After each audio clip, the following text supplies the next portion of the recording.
What's up, and welcome to 5280 Film Room. We're a Colorado sports podcast by fans for fans. Please subscribe, rate, and review, and also follow us on Facebook and Instagram.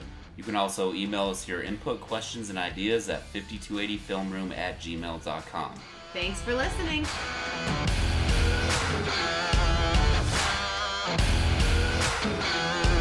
What's up, 5280? This is Gideon. Miles? And I'm Jordan. And unfortunately, we're missing Alyssa tonight, so we are going to have an entirely unmoderated, unfiltered podcast smorgasbord. We're going to get crazy. Start off with the Nuggets. We're going to move on to the Avs, and then we got some nice little couple tidbits about the Broncos that have happened over the last couple days that we're going to cover at the end. So to start off, the Nuggets, we lost against the Rockets earlier this week, but it's frustrating. But it's a very frustrating game to watch because Harden is always going to draw his fouls and get his shot attempts and free throws, and the Nuggets still were in that game throughout the entire game, even though we shot very poorly from the three-point arc. And we did not get to the free throw line as often as we typically do in a game. But we bounced back and beat the... who did we play? Not the Knicks. The Heat and Clippers. The Heat and the Clippers. Oh, yeah. Yeah. The Clippers. Clippers and Knicks. It's like the same to me. The Heat was a close game. No, the Clippers... No one cares. The Clippers, that was good revenge on our first... major loss of the season earlier. Yes. And the Heat took us to overtime earlier this year, so we knew that was going to be a good matchup. Hassan Whiteside is I don't want to call him a really dominant center, but he makes his force known, or his presence known rather. But Dion Waiters looked really good. Yeah, really good game playing with Dwayne Wade. Yeah. But no, the Nuggets are hot right now. The power rankings came out as of today, Friday, January 11th, and the Nuggets are sitting number 2 right behind Milwaukee Bucks. Nice. Still sitting atop in the West. Finally getting recognition as far as on a national stage. Slowly.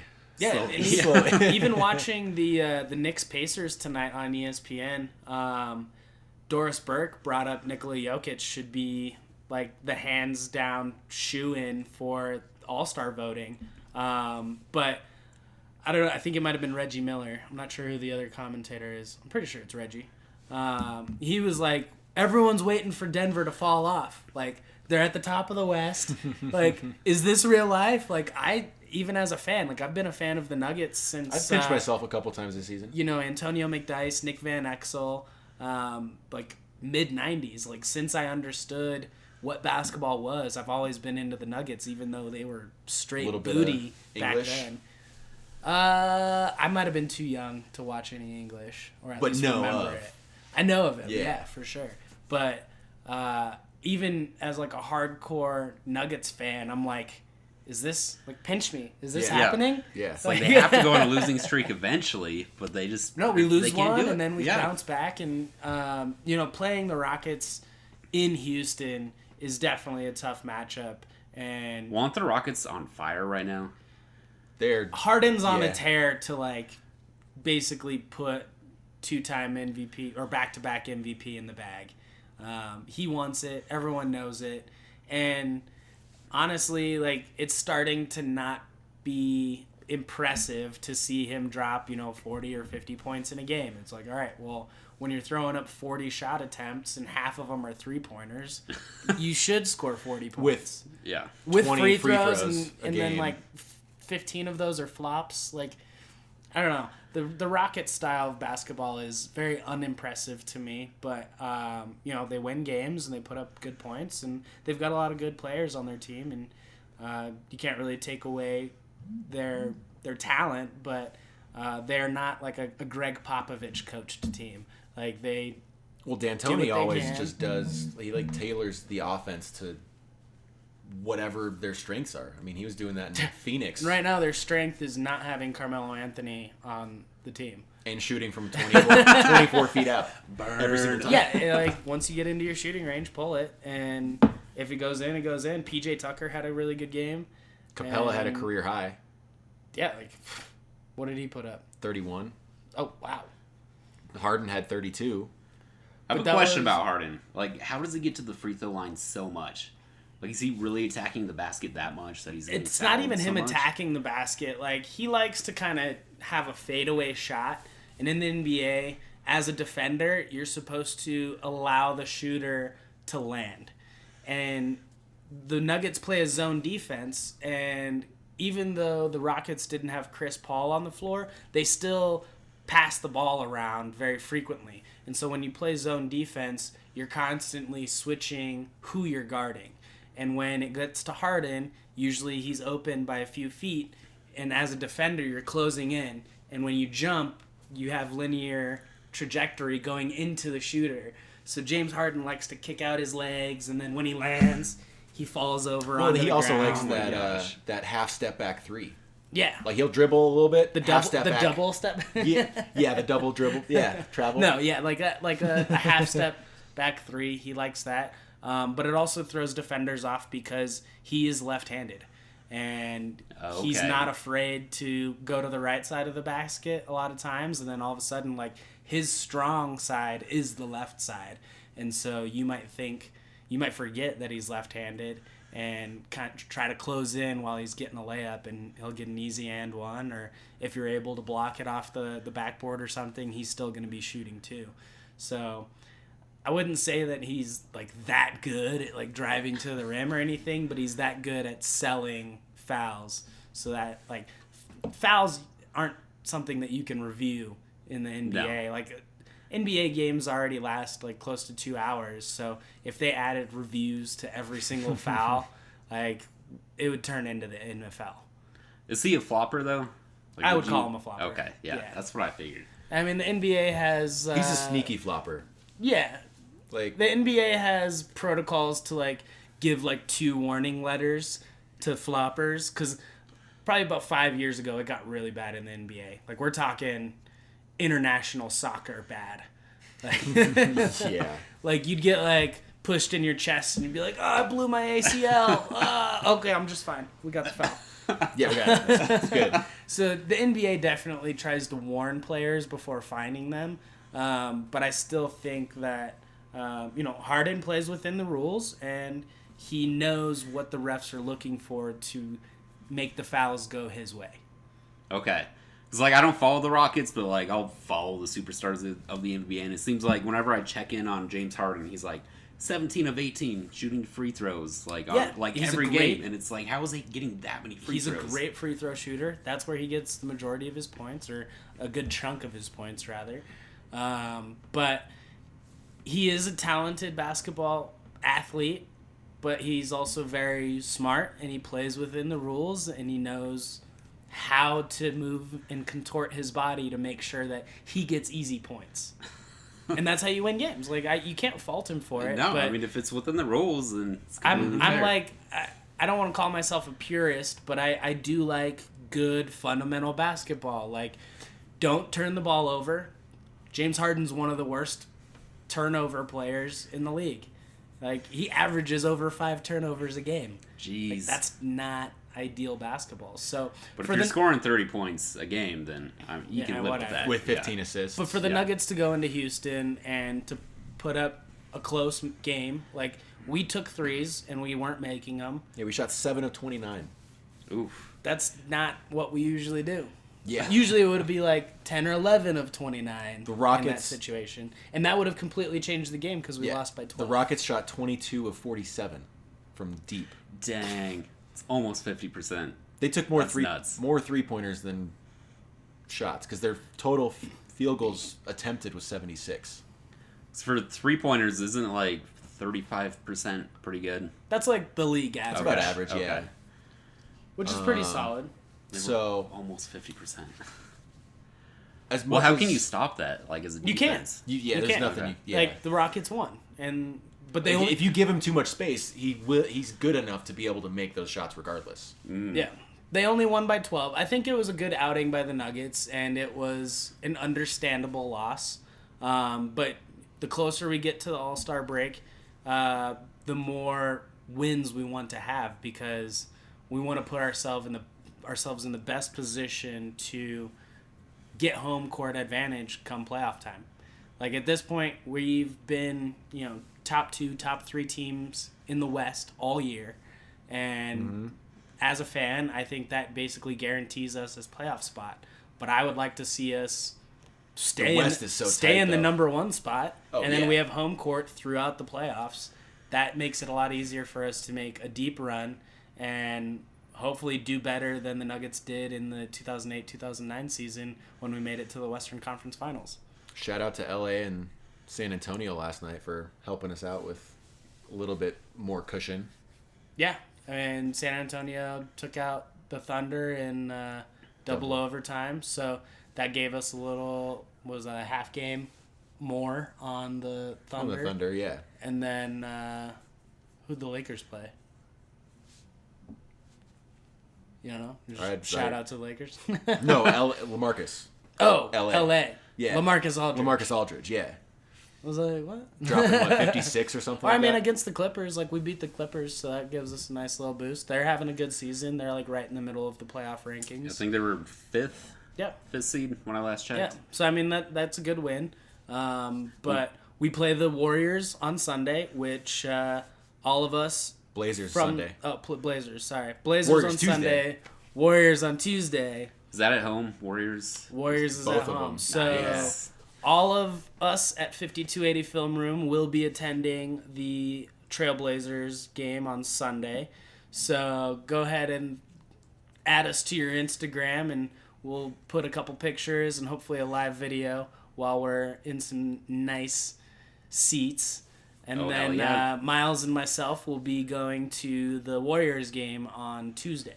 Nice. So, yeah, we're going to have a lot to talk about next week. And hopefully the Nuggets can beat the Blazers and the Warriors. Right now, what are we, 17-3 at home?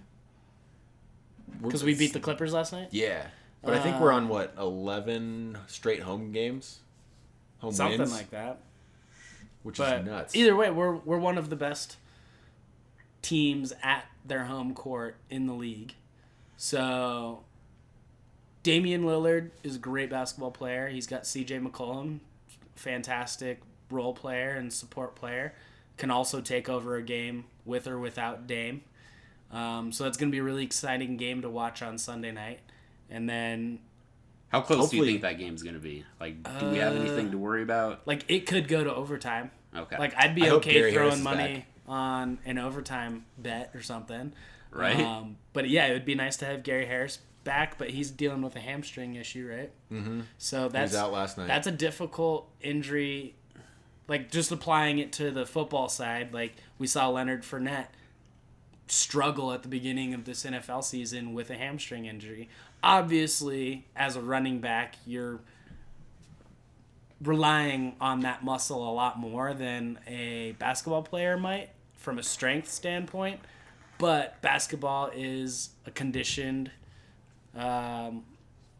sport, and you're constantly running back and forth and cutting and stopping and going, and Exactly. You're moving around a lot more. Yeah, you're not than taking a football break after every single play. If you score, guess what? You have to get back on defense. You don't get a whistle blown and you can walk back to your side of the field or anything. It's just basketball goes, and until someone calls a timeout or you're in foul trouble, that's when you go on the bench. Yeah. And get a little bit of a break. But you're not using that muscle to try to run somebody over either. Right. Like a running back. Correct. But if Gary Harris can come back against the Blazers, that'll definitely give us an extra player that is good, and that gives us a better chance of winning. But I think right now the spread's 5 or 6.5 points for us winning. Okay. At home. Yeah. But it's definitely going to be close because Damian Lillard, any night, he could drop 35, 40 points. He's not averaging that, but he's got that offensive threat, and he's a great point guard. But I don't think they have as deep of a bench as the Nuggets. The Nuggets are able to push the ball and keep fresh players on the court who are capable shooters and halfway decent defenders as well. So does anybody have a bench like the Nuggets? Not really. Like We're I mean, super seems young. like it We're seems super like they're young and so super deep. talented. The Yeah. only other team that I would say that can compare is the Clippers, as far as production standpoint. Yeah, the Clippers have the highest scoring bench in the league. So, But I think I ours agree with overall is definitely, they're younger, younger. so that means they got more gas in the tank. But Which is awesome. Seems like they're so deep and like they're not even completely healthy, which is scary for the rest of the NBA. yeah, Barton's out. Harris is Harris out, and is we still still have yet out. to see IT or MPJ. We probably won't see MPJ all year, Probably not. realistically. Unless, like, we deal with more injuries, they might tell him to suit up and get some minutes in. But if we're winning games the way we're winning right now, I don't see MPJ There's no playing. rush. Like, Even for IT, I mean, maybe have him 10, 15 minutes a game after the All-Star break. well, I mean, you don't want to take anything from Jamal Murray, Monty Morris, or Malik Beasley. Or Gary Harris, Yeah. when healthy. But just like your main guards. Yeah. Because Gary Harris is like, he's an undersized small forward. Definitely a swingman. But if you want to play small ball, he could play the 3. But Monty Morris is having a great season, being as Beasley's young as he been is. on fire Beasley recently. is like our clutch man, our low-key clutch man. He's getting really confident on his three-pointers, and even the coaching staff is telling him, like, we're not worried about your offensive production. Like, let's focus on good defensive basketball. Because if Malik Beasley can start, getting like 1.5 to 2 steals per game coming off the bench, the Nuggets are going to be even scarier. And that's what's average for a player in a game for steals? well, it depends on position. Okay. So, like, at the guard position, I would say, like, a good guard should average anywhere between 1 to 1.5 steals per game over, a half of a season or a full season. But then you look at guys like, Chris Paul, even Damian Lillard. Yeah. They average 2 to 3 steals per game. Okay. So that's like elite. If you can average at least 2. Yes, that's Okay. good defensive basketball. But for someone who's, 22 years old and coming off the bench, playing only 20 minutes a game, I would like to see Beasley get at least 1 or 2 steals per game and maintain that production throughout the rest of the season. And that might Nice. even just give him that confidence boost. Yeah, Like in transition. Like the Nuggets Yeah. thrive on transition basketball, whether that's a block or a defensive rebound Or a Jokic steal. being a quarterback. Yeah, coming down with the boards and just like run. You guys run, get open. Jokic will find you, and you're gonna have an easy layup. And diving into Jokic, this man has been flying under the radar for the last 3 seasons. Like, he'll get a little bit of national attention here and there after a big game, but with the All-Star break coming up, like, a lot of people are giving him some recognition, like Charles Barkley. A little from Doris, but I think he enjoys flying under the radar. Yeah, it keeps the pressure off of him and Yeah. keeps it out of his head. He knows he's good. Yeah, Anytime for sure. he's shooting free throws, like the Pepsi Center is like MVP. Like, it's been a long time since we were able to chant that. Right? And so it's fun to be able to do it to some goofy looking 7-foot Serb. Like, I know. it's like having an ugly dog. Like, and he just lumbers around the you court. just like, love I don't him know for how what he's he so is. good. he can't jump higher than like 3 inches off the ground. He rarely dunks. He doesn't even run very fast, but somehow he like puts on spin moves, dribbles between his legs, has no look passes that are dead on. Like, this dude, I mean, he said it the best himself. He's a point guard stuck in a center's body. It's true. And it's worked out well. But yeah, you're definitely right. I think he enjoys flying under the radar, and I just hope he gets the recognition he deserves and is an all-star starter. He'll probably be in the all-star game, but he might be coming off the bench or something. But I would like to see him on the floor at the start of the all-star game. That'd be And that would be a sweet. definitive, like, I'm the best center. Obviously, it's the Western Conference that he'd be playing for, but we all know that's the better conference out of the entire league. So Yeah. Well, like Miles, you By were saying far. earlier that he's second all time in triple doubles for centers. Is that right? Yeah, he tied Kareem Abdul-Jabbar with 21. And he is 23 years old. Yeah. Right? Yeah. He's got a long career. No, I ahead mean, of him. And he's second. As far as centers go, I mean, he's tied for second now. He's got a long way to go to catch Wilt Chamberlain at 78 triple he's doubles. got, would you say 21? 21. 21, okay. Yeah, so he's got a lot of work to do, but Wilt did that over at least 1,000 games playing. Jokic isn't even at 300 games played. He's got this. He's definitely. I mean, especially if he gets more recognition and he gets the points, and it's just a toss up of whether he's going to get both the rebounds and assists. He's pretty good at double doubles. Yeah. It's just a matter of which one. And the more recognition I think he gets, the better he's going to be at passing and opening up different lanes from rebounds and from assisting other players, not only for himself but the entire team. Yeah, because for a center, like, centers usually don't get a lot of assists, right? No. Like, it's the points and the rebounds. Yeah. Yeah. No, Like, that's what's so impressive about him. If he's not an all-star starter, I basically expect him to be in the skills challenge. I don't think he's going to win the skills challenge because it's time-based. But you have to, like, weave in and out of, like, a cone drill, and then you have to make different passes. Like, I want to see this big man run Like the up and down. passes he could do. I want to see him run up and down the court, and maybe he could win because his passes are going to be perfectly placed every single time. Sometimes in the skills challenge, you see a player try a bounce pass a couple times before they nail it. Like, Jokic would be able to, like, one hand between the legs bounce pass and, like, put it right in the hole. Right. So, But he would look so awkward doing the he would look I'm super sure. awkward, for sure. But I just want to see it because it's entertaining, and it's a different type of entertainment. And that's why the Nuggets aren't getting the love and recognition that they deserve, because Denver's not a large market like Los Angeles or Dallas, New York, Chicago, even Miami. Like, that's a big market, and a lot of people are there. Philadelphia. Joel Embiid's going to get a ton of all-star votes because Philadelphia has more people than Denver. Exactly. So if you're listening to this, log in to either denvernuggets.com or nba.com. Put in your all-star vote. Pick any of your Nuggets, your favorite Nuggets players, but definitely throw in some Joker.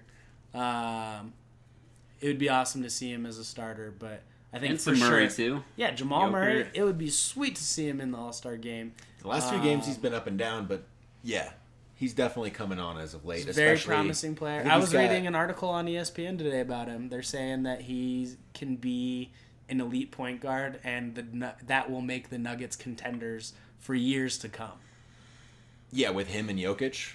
And it feels good on the inside to read things like that on the front page of ESPN. Like, Well, they Usually both got to search for something like that. yeah, Dive through or it's on the Denver Post instead of a nationally known Yeah. sports site.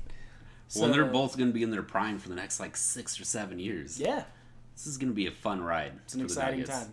Be a Nuggets fan now before you become a bandwagon fan. Yeah. During the playoffs next year, off season. Yeah. Yeah. Oh yeah. Home court will make such a difference in the playoffs. Like, could you imagine playing in Denver against the Warriors in the Western Conference Finals? Yes, Like, I know that's I skipping can't ahead, imagine it. but it's like I can't that's imagine. so much Yes. different than playing in Golden State. Like, Yes. that would be huge. I've seen the Pepsi Center decked out for a Western Conference Final game, and it's extremely exciting. And it was against Kobe Bryant, and we all know how Denver fans feel about Kobe. Yeah. And we let him know. And it's exciting to see nearly 20,000 people screaming the exact same thing at a single player. So, I mean, there's not as much animosity towards any individual player on the Warriors, but anytime Clay or Steph wants to shoot a three, there's going to be nothing but booze coming down onto the court. Oh, yeah. Oh, yeah. And I just hope the Nuggets fans show up this weekend when we're there. Because the only game that I've been to this year was against the Celtics, and it was like half Celtics, half Nuggets fans. Boston travels well. Yeah. That's Portland, they're kind of like Denver. there's not going to be a lot of Blazers fans. Okay. There's definitely going to be way There more will be Nuggets some, fans. but... There'll be some Blazers fans. Like scattered. Denver's got a little bit of everyone in the state. And, I don't want to take away from anyone that moved here and sticks with their home state team wherever they moved from. That's fine. That's a true fan. Yeah. If I were to move to LA, damn straight I'm going to be rocking Broncos, Nuggets, Rockies all day, regardless if they're good or bad. Like, those are my teams. But I think this Sunday you're definitely going to see a lot more Nuggets fans than you saw against the Celtics. But that Celtics game... That was dope. Murray got super 48 exciting. points. That was amazing. Let's do it again. So, all of our players are definitely going to be trying to produce well against the Blazers because the Blazers are a good team. You can't sleep on them. They will beat you if you let them. And I think the Nuggets are still on that fringe of playing to the level of their opponent. And do you know where the Blazers are sitting for the standings? I don't. I'm going to say they're right around the Clippers. It's like 5 to 7-ish spot. They're pretty good. They've lost some close games, but they've also beat some really good teams. Blazers are 1 up. They're 4th in the West. They're 4th. So, on a 3-game ahead of them are the Thunder and the Warriors. So the Blazers, you got to keep an eye on. So they're legit. Yeah. And the tough thing for the Nuggets, I think, this weekend is we play tomorrow night against Phoenix, too. So the Sunday's game is a back-to-back. And then a day off, and then against the Warriors. This is going to be this next week. Tough 4-day stretch. I think you said January is the most games they play in a single month, right? Yeah, I mean by 1. So they play 16 versus 15 in March or something. That takes away a rest day or whatever for this month. But, being on a homestand, because they played the Clippers here. 4-game homestand. And then Phoenix, Blazers, Warriors. At least they don't have to travel. And, they're comfortable where they're at. They can sleep in their own beds. Sorry. No, Phoenix is away. Oh. So they travel and then come back. That might be a little bit tough. Not too bad. Unless, even if they're busing it, that's not terrible. It's but not like they're going to Orlando or Boston. They'll probably fly for that one. It's literally like a 90-minute flight. Yeah. It's not that bad. You can barely take a nap on that flight. It's so short. Fall asleep, you're there. Yeah, pretty much. Yeah. So, we'll beat Phoenix. Phoenix is in the process of tanking. So I'm not even worried about that. Yeah, because they want to get Zion? Probably. Yeah. But they have DeAndre Ayton too. Both of them. The 76ers proved that tanking works. Yeah, after trust in the process. First draft picks, first overall picks. But no, I'm definitely excited for the Blazers. Super excited to see the Warriors, and we will add more to whatever happens in the coming days. Moving on, Jordan, how are those Colorado Avalanche looking these days? They are still complete shit. Whoa, language! We got some underage listeners, man. Put your earmuffs on. They are partial I'm shit. Just kidding. Is that better? Not all complete right. shit. Yeah. Okay. CHIT. A little bit. Yeah. Yeah. So last time we podcasted, the Avalanche were playing the Rangers, and they destroyed the Rangers 6-1. So that was super exciting. Oh yeah, they're in the Canadian trip high, right now. That was the only high point. Which is always tough. Yeah, the Avalanche never travel well in Canada for whatever reason. I don't really know why. But they destroyed the Rangers, and the Rangers aren't a very good team, so we could have seen that. And Grubauer was outstanding in that game. He gave up a third period goal with 7 or 8 minutes left. Garbage time. Yeah, exactly. Meaningless. So I wish he would have gotten the shutout, but when it's 6-1, it's whatever. But then they played the Jets in Winnipeg, and the Jets are really good. So I didn't think they would win that one, but and the Avs actually played a pretty good game, but they got destroyed. I see the scoreboard, but did they play better than the score indicates, or did they just get a couple garbage goals at the end? So the Avs, they were down the whole game, but I feel like as a team they outplayed the Jets. It's just goaltending. I gotcha. Has been the issue throughout the whole losing stretch. So for example, The Winnipeg game, the defense allowed 20 shots on goal the entire game. Average is like 30 to 33, and Grubauer gave up 6 goals. Dang. The 7th one was an empty netter. Oh my. That's wow. So he made 14 saves out of 20 shots. And that's a horrendous save percentage. Yeah, so that's 70%. Which, you want to be like, at as least a goaltender, yeah, that's not good. Yeah, like that is 88 to garbage. 90 is pretty league average.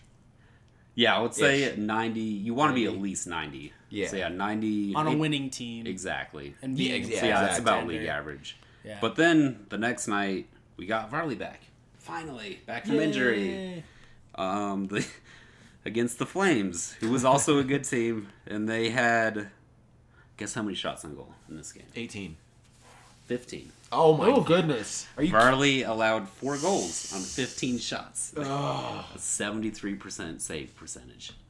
So the defense and the rest of the team, I feel like, is doing their job. It's just the goaltending has been awful. It's like shooting on one of those goalie mats where you got like a 5-hole and then the corners. Exactly. And it's just always open. It's just always up and like, Yeah. shoot. Well, I mean, there were like some breakdowns in defense in those games. Like there were a few breakaways, but it's not like all the goals were breakaways. Yeah. Like there were plenty of goals that should have been saved.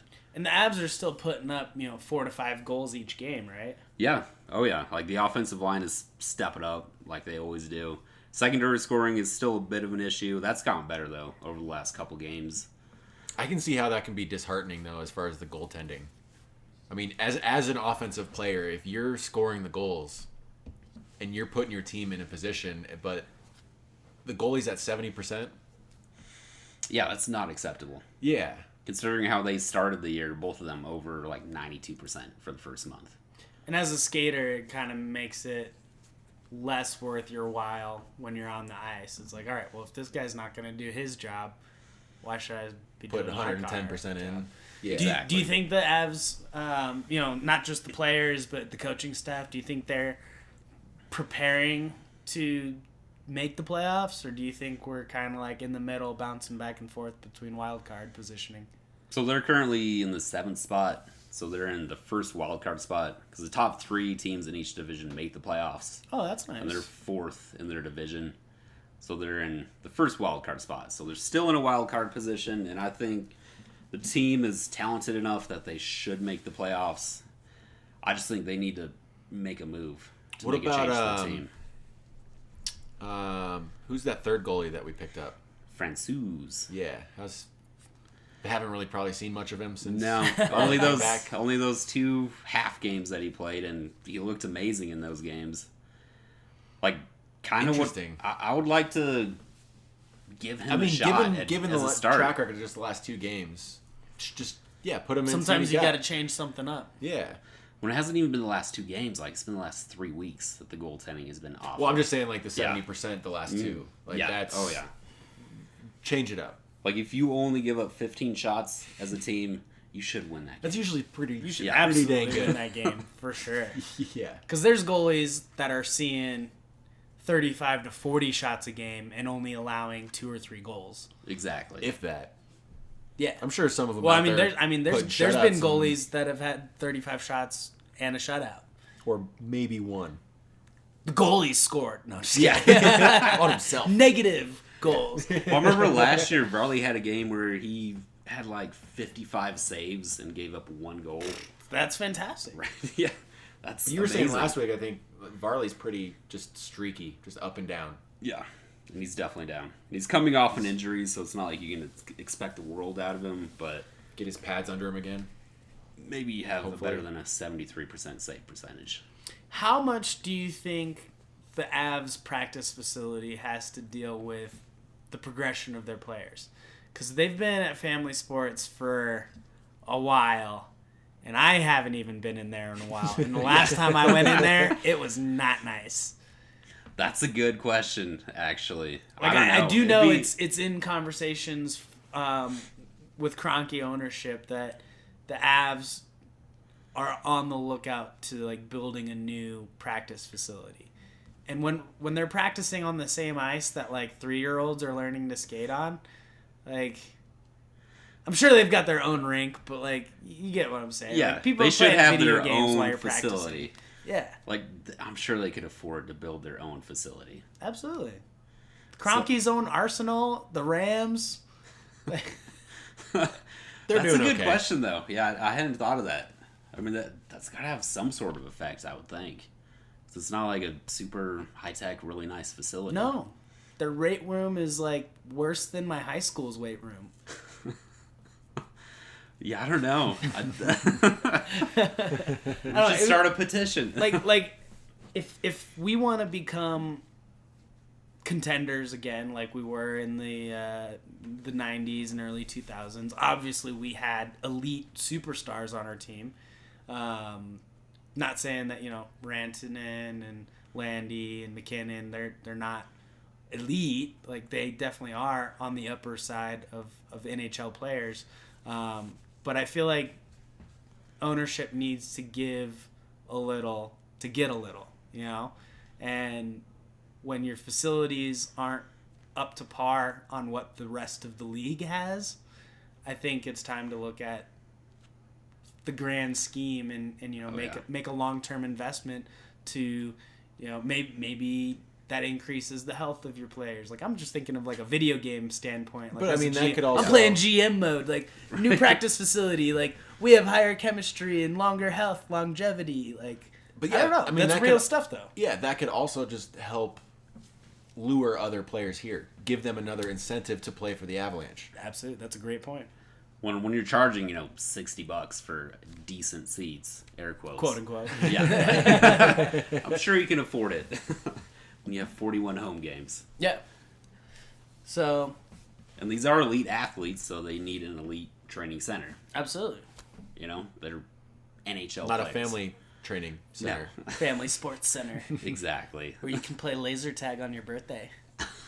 I wonder if they play laser tag. I know, maybe that's why they stay. The players are like, Team building event. we need laser tag. Every time the Kroenkes want to get another facility, the players They're like, no, we hold out. like it. No, we're staying at Family Sports. Yes.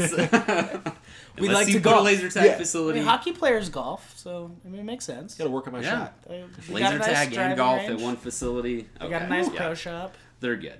I think they're Like good. the pro shop is probably the best part about Family Sports. That's Maybe nice. play a quick 9. Right? They don't have that at the Broncos Really quick, practice man. facility. That's No. for sure. But the Broncos facility is like immaculate. It's amazing. Oh, yeah. They've got all the nice things. But yeah, the Avalanche, they have been awful. And they play, is it tomorrow? I should know this. The Canadian. I think it is tomorrow. Canadians? Yeah, against the I just had Canadians, it. for sure. Dun, Yeah, dun, dun. 5 p.m. tomorrow. And then they Oh, play that's on, why the Nuggets are going away.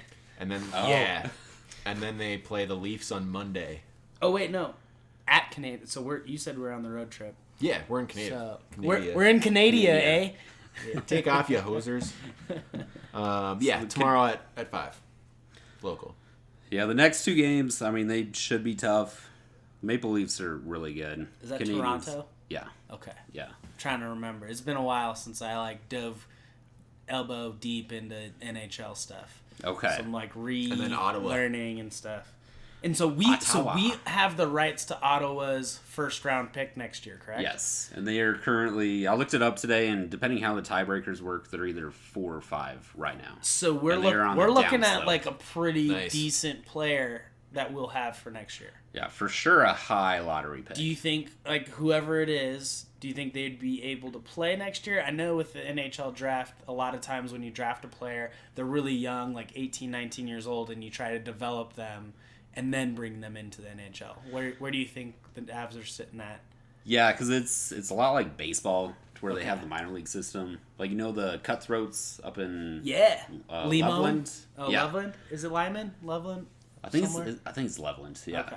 somewhere up north. The Cutthroats. That we never been. I've to. heard of them. Yeah, so they are the Avs minor league team, and they have lower minor league teams as well. But like the Cutthroats are like AAA essentially for the NHL. So he'll and it's the top prospect is Jack Hughes. So like if we get the number 1 pick, we're probably going to take him. He's an elite scorer, and he would probably spend at least a year, maybe 2, in the minor leagues, and then possibly get to the NHL. It's like with NHL draft picks, you don't see them for at least a couple years typically. Yeah. Okay. But that's good for the long term for the Avs. Like, at least we will continue to have young, fast skaters that scoring is the main mentality. Exactly. Do you think there's any changes we can make, whether it's goaltending or defensively, that we can make right now? Yeah, so the trade deadline is February 25th or the 26th. Coming up. And I would like to see the Avs make a move before then. Specifically for a goaltender? Specifically to get rid of a goaltender. But with the way it's been going, like at the beginning of the year when both goalies were doing so well, I thought, okay, perfect, trade deadline comes. We have our goalie of the future, Grubauer. We can trade Varley for, as long as he stays at hot. his max price. Yeah. And then we have Francouz, who's proven he's, a legit NHL goalie. We don't know how good he actually is, so it's like we could roll with Grubauer and Francouz. But I still think at this point, we have to get rid of Varley. It's his last year on his contracts, and there's a lot of playoff teams out there that need a goaltender. Yeah. I don't know how much we could get back for him, but I would like to see the Avs maybe package Varley with a couple minor league players or their late first-round draft pick. That's their actual draft pick, since they have retain two first-round picks. Senators one. And then get, a really good scoring player. That way we can put them on the second line and we can actually get secondary scoring. So, I would like to see Vladimir Tarasenko. He's with the Blues. That could be an issue because he's within the division. But the Blues are bad, and he's on the trading block. But if we package Varley with the first-round pick, I think we could get him. That creates some incentive. Exactly. And he's an elite scorer. And that would put us in a much better position to not just wild card spot, but taking one of the divisional playoff spots. I think the Avs are one really good scorer away from being a legit playoff team. Like, they could actually make it deep into the playoffs. Currently, nice. I think they would be one and done. Especially with above average goaltending. Yeah. I mean, keep that not great goaltending, just above average. If they could get to above average, they could be a 4 or 5 seed. That's awesome. I mean, but then I don't know how much damage they would actually do in the playoffs. It just feels weird as a Denver fan. Like, I'm so used to being spoiled with the Broncos being good, always making the playoffs. Now that the Broncos are, not good and it's questionable, but then, Rockies are good, Nuggets are way good, Avs are coming up. They're good, they're getting better. It's a weird era that we're sitting in as, Colorado sports fans, but it's exciting as well because, to hear that the Avs are maybe 1 or 2 players away from being potential contenders, that's some exciting stuff. And I think that the Avs front office needs to start making those moves to put us in position to making good playoff runs because we lost last year in the first round, right? Yeah, against the Predators. And it wasn't even close.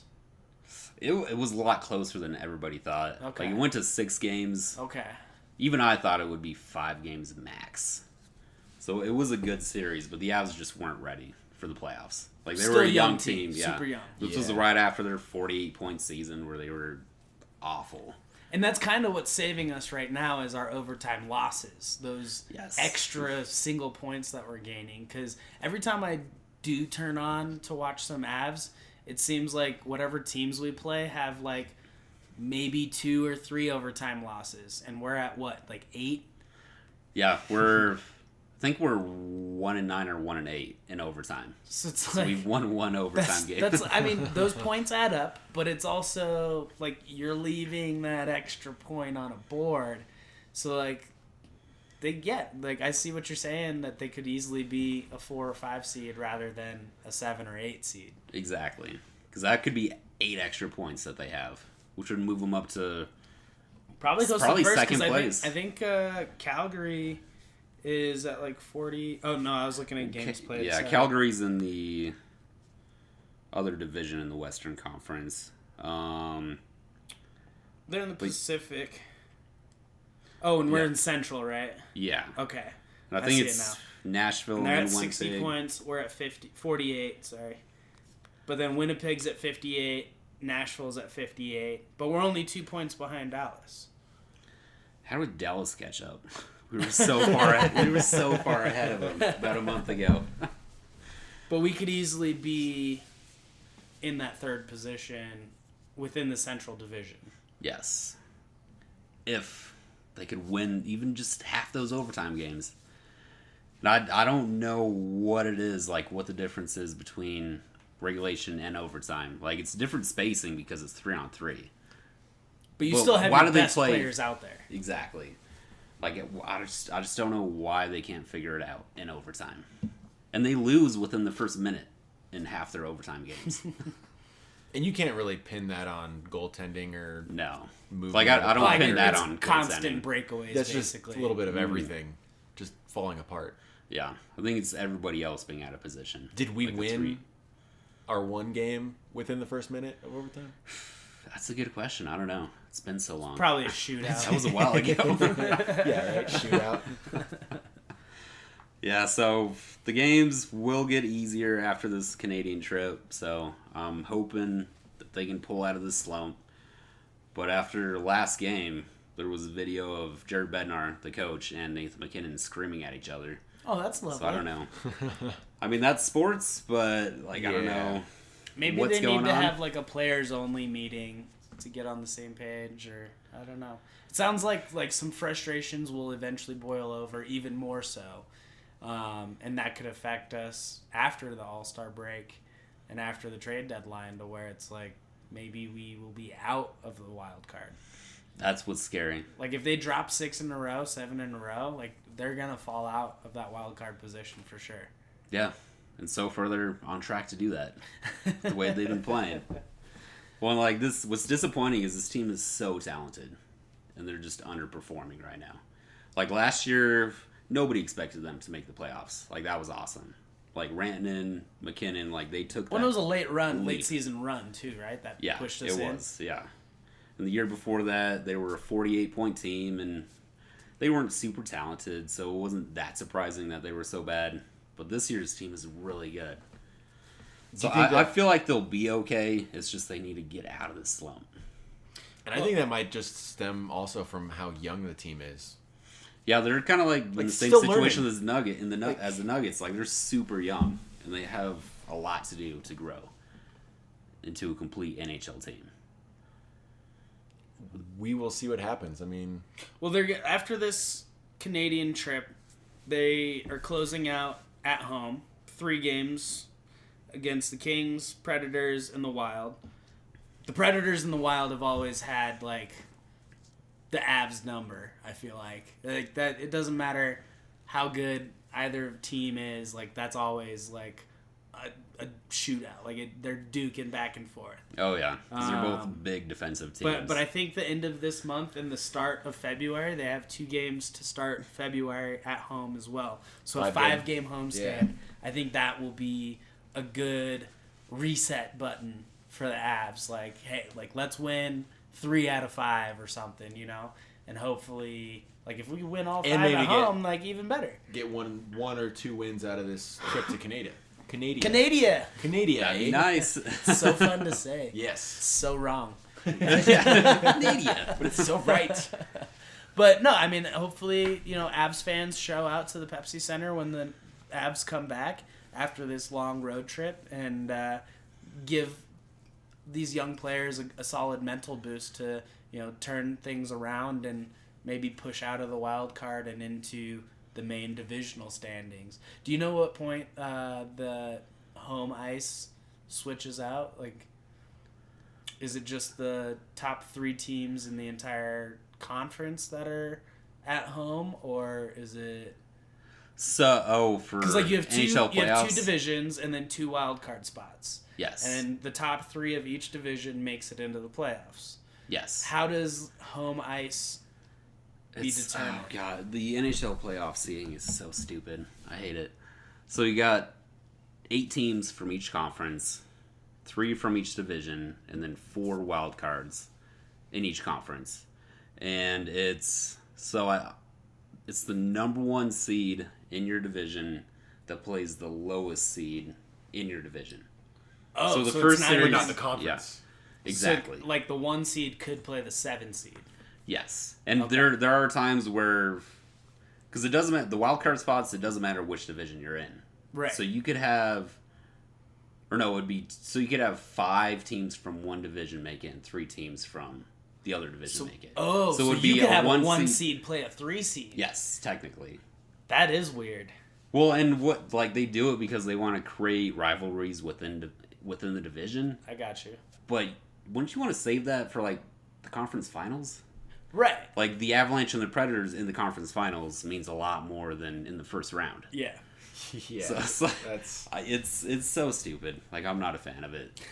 But it is the higher seed gets the home ice. So yeah. it's not like so the number 1 seed will basketball or have home football ice. where it's like top 2 seeds or home court, home field.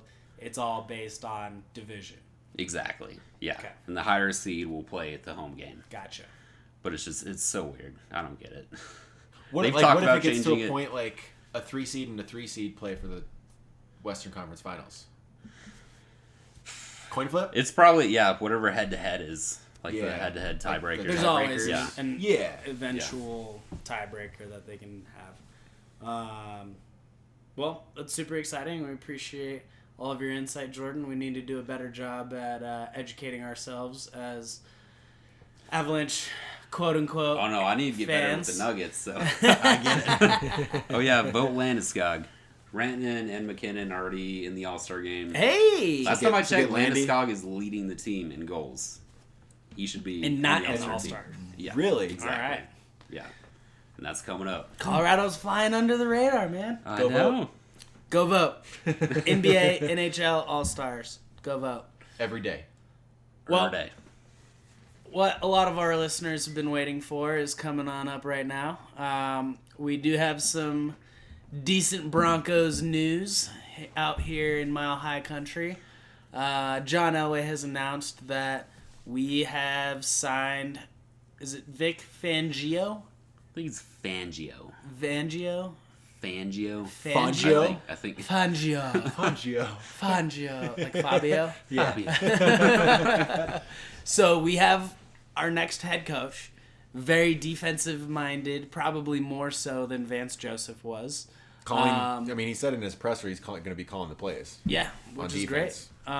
He's led elite defenses with Baltimore, San Francisco, and most recently Chicago, if I remember correctly. Correct. And I think Chicago is out of all of those, The best.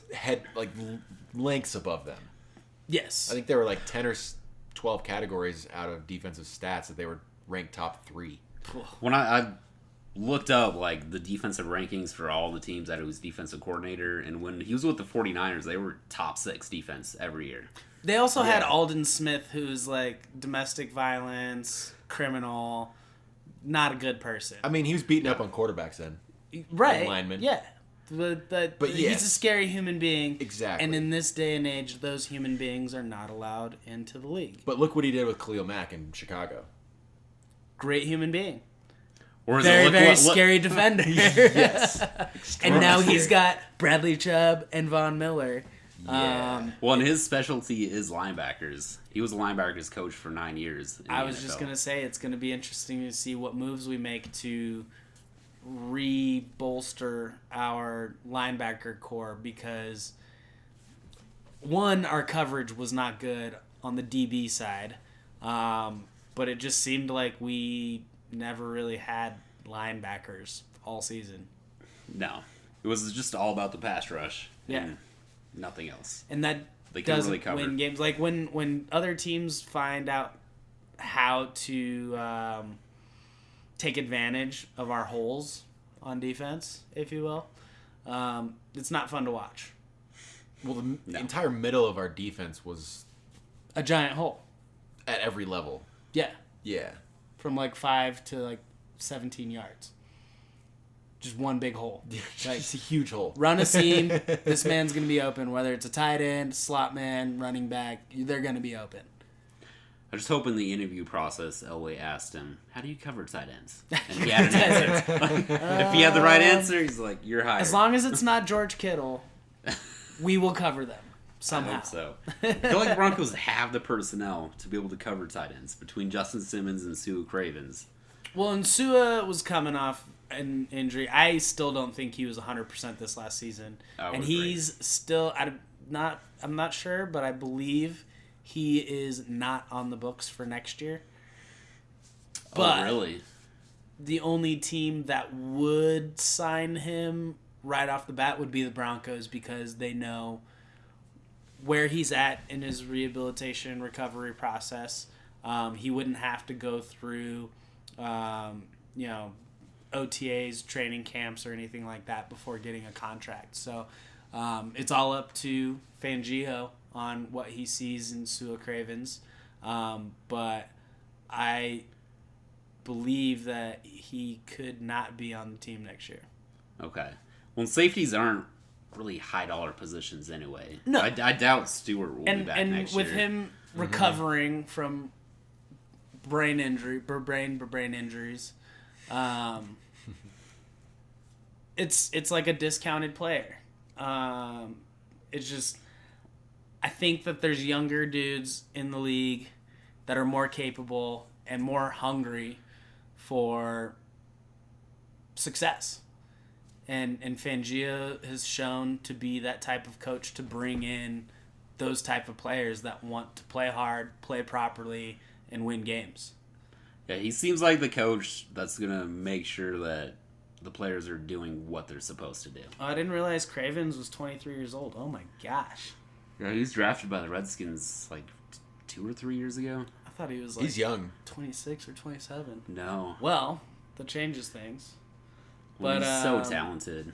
No, I mean it was good on. it was good to see quotes from a lot of the Bears defenders saying that, the Broncos have the personnel to be dangerous next year, and that just because Fangio is going to be our coach, that is going to put us in contention of every single game that we have. Well, Cleo Matt called him an evil genius. Whatever that really means, I don't know, but kind of like that. We haven't had an evil genius in a while. It's going to be nice. It'll be... I think it'll definitely be... change of pace? A very welcome change of pace. Well, because Vance Joseph definitely seemed very, I don't want to say skittish, but like shy, like unsure of himself, like especially with the media. Mm-hmm. But then like watching Fangio is like, he stepped up and was like, you guys are listening to me. Not because you want to, not because you can, but like, I know my shit and you guys hired me for a reason. And he's very confident. He's very confident in his knowledge and his capabilities of a coach. And it seems like all the players that he has coached have the utmost respect for him. Well, he's been coaching in the NFL since 1986. So it's like, I feel like years. Just a few. I feel like he realizes what has gotten him this far, and he's going to stick to that. I mean, he's going to be in strict his presser, about it. he stressed intangibles and fundamentals. I mean, if you just fundamentally play and put players in the right position, they're usually going to produce, and then they're going to see why they're producing because of what you did for them. And then that just, in turn, creates that respect. Snowball effect. Yeah. All right. We'll see. Well, going back on Sua Cravens, I do have some numbers for you guys. He is on the books for the next 2 seasons. However, I think where my brain was going on an article that I had read at some point this week was, like Jordan mentioned, was the price of his contract. For 2019, he's due $850,000. It's chump change. Chump change in the NFL, for sure. Yeah. So it's a cuttable salary, if you will, but also a retainable for the salary. Ceiling that he might have. He's probably going to be retained. And then in 2020, he's on the books for $1.05 million. So still pretty low risk High possible reward. high reward. Yeah.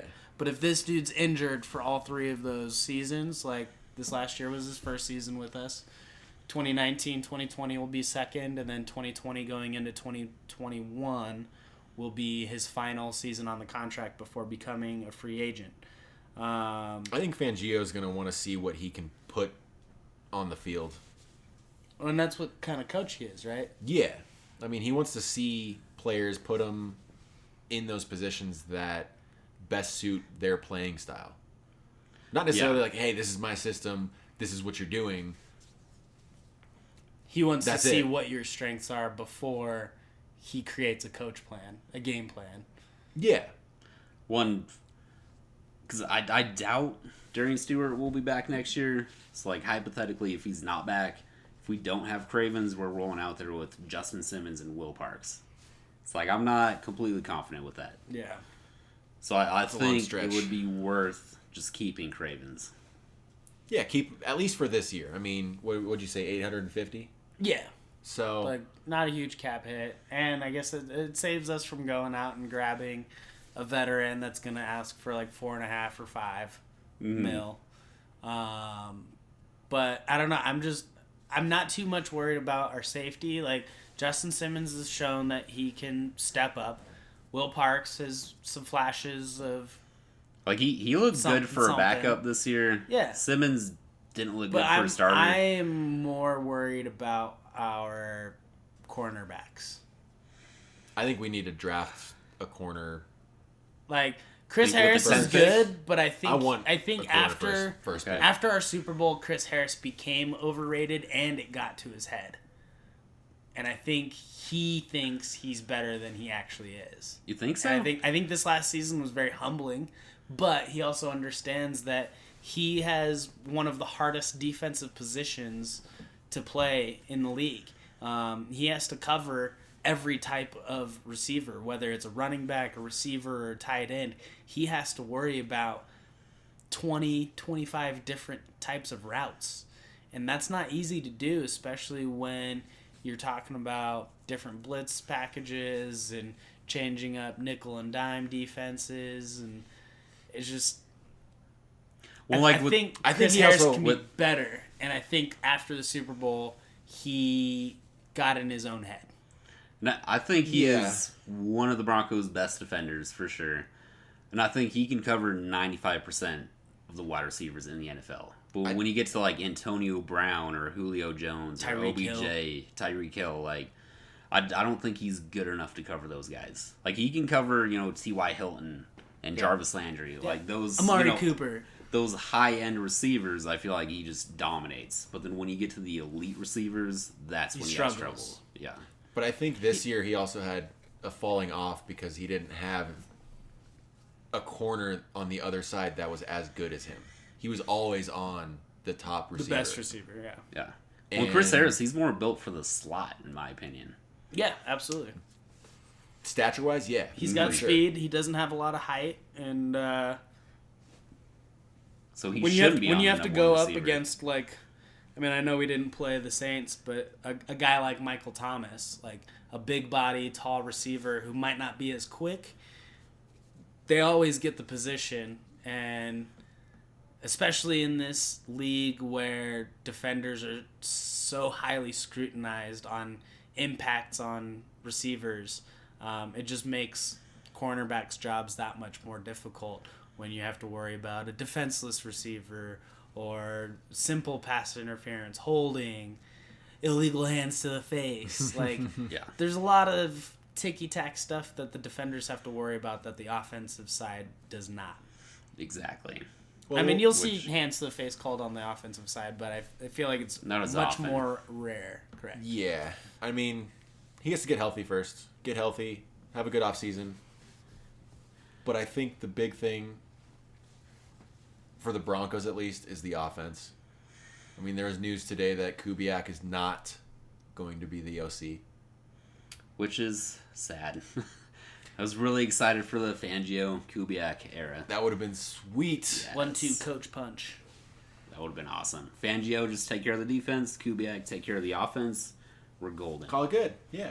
DeMarcus Ware comes out of retirement. So does Peyton Manning. Perfect. But apparently, it sounds like there were some personnel disagreements and game plan philosophies from what I heard. Kubiak basically said that he didn't want it. So that doesn't necessarily exclude him from still being part of the Broncos family this season. For sure. But it's very disappointing as a fan knowing that he's not going to be on the sideline with a headset on. I mean, we'll see who we can plug in at OC. Well, they're discussing Mike Munchak. Well, Which Mike would probably Munchak, be ideal. I've heard more so over this recording, not heard but read Notification that Munchak might actually just come over as an O-line coach. Ooh. Not even OC, just O-line. Nice. Really go from the Steelers to the Broncos? Yeah. Well, Steelers got a lot of drama going on right now. Just a little bit. Yeah. So I don't blame him for just being like, I don't want to deal with this. Let's go. But no, did you guys know that he's had every year he's been the O-line coach for the Steelers? He's had 3 Pro Bowlers every single year. That's pretty impressive. Not 3 throughout the whole time. Every year, 3 Pro Bowlers each year. Yes, That is It's impressive. amazing. He knows. If we could get 1 Pro Bowler, I'd be happy. Let's work on the holding. Yeah. Yes. Let's limit that first. And One step at a time, Yeah. Jordan. Garrett. Well, as news breaks moving forward, we'll be sure to keep everyone tuned in. It's been an exciting NFL season, not for the Broncos, but just an exciting NFL season. And For it's the been NFL, a yeah. really exciting off season. That's where I was going for the Broncos with all the coaching changes. But yeah, moving forward, we are definitely going to be mainly focused on Nuggets and Avalanche, and then next for the week, next month or two. as we Yeah. get closer to spring training, we're gonna dive into some more Colorado Rockies. Woo woo! Yeah. It's gonna be exciting MLB season since we're gonna have a whole new look to our team, And Vic Fangio's in town. and Vic Fangio's in town, so that means good baseball news is for the gonna be Rockies. hot. Wonder if it's the Rockies that hired him to come to Denver. Maybe And he's just acting as the head coach for the Broncos. interim I like football coach. Yeah. Yeah, for those of you who don't know, when Fangio was coaching for the 49ers, the Giants this was won like 7 3 years World ago, Series. Yeah. And then he went to Houston, and the Astros won their first World Series. And then he went to Chicago. Chicago won their first one in like 100 years. So this is great news for the Rockies. I don't know how the Broncos are going to do, but the Rockies are going to Rockies are win gonna be a couple World fantastic. Series at least. Yes. Well, We got him for 4 years plus a 5th-year team option for Fangio. yeah. So at least three World Series. For So I the think Rockies. the 5th-year team option is contingent on at least 2 World Series. Like Yes. Rockies win 2. Yes. We're keeping picking it. them up. We're keeping it. Yeah. Different ownership, but we're keeping it. Yes. Same city. All right, before we head out, I'd like to give a shout out to our main man, Steele Krause, with Osgood Team Real Estate. If you guys are looking to get into a home, that's the man to speak to. You can reach him at 303-587-5417. Again, that's Steele Krause at Osgood Team Real Estate. Give them a call if you're looking for a new home in the Denver area, and they will be sure to take care of you real good. Thanks for listening, and be sure to tune in the coming weeks. Toodles. Peace. Bye-bye.